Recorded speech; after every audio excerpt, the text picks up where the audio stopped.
शेतीच्या वादावरून वडिलांना मारहाण केल्याचा जाब विचारला असता सख्खा भाऊ व त्याच्या कुटुंबियाने राजू सत्रे व त्यांच्या कुटुंबियांना शिवीगाळ करून बेल्ट व लाथाबुक्क्यांनी मारहाण केली।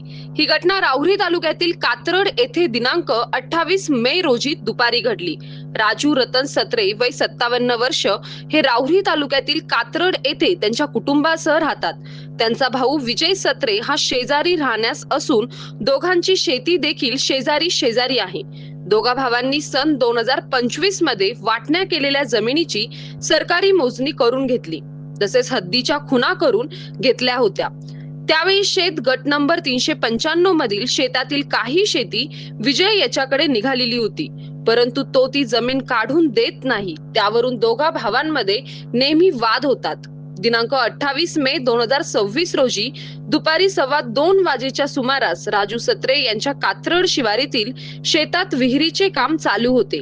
त्यावेळी राजू सत्रे हे जेसीबी मशीनने शेतातून माती बाहेर काढून बांधावर टाकत होते। त्यावेळी तेथे आरोपी हातात काठ्या, कुऱ्हाड व इंजिनचे बेल्ट घेऊन आले होते।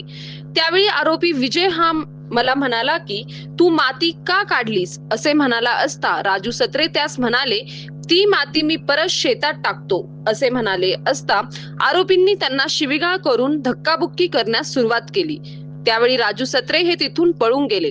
त्यानंतर राजू सत्रे यांचा मुलगा अमोल याने वडिलांना मारहाण केल्याचा जाब आरोपींना विचारला, तेव्हा आरोपींनी त्यास कुट्टी मशीनचे तुटलेले बेल्टने व लाथाबुक्क्यांनी मारहाण केली। त्यावेळी राजू सत्रे यांची पत्नी अलका या सोडवासोडव करण्यासाठी गेल्या असता आरोपींनी त्यांना देखील शिवीगाळ करून बेल्टने मारहाण केली। तसेच आम्ही तुम्हाला संपवून टाकू, तुम्हाला सोडणार नाही अशी जीवे मारण्याची धमकी देऊन आरोपी तिथून निघून गेले।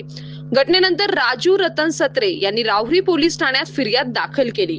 त्या फिर्यादीवरून आरोपी विजय रतन सत्रे, यश विजय सत्रे, अभय विजय सत्रे, वैशाली विजय सत्रे सर्व राहणार सत्रे वस्ती कात्रड तालुका राहुरी यांच्यावर गुन्हा दाखल करण्यात आला। सतीश फुलसौंदसह राजेंद्र मसे, MS न्यूज 15 राहुरी अशाच नवनवीन बातम्या पाहण्यासाठी चॅनलला सबस्क्राईब करा।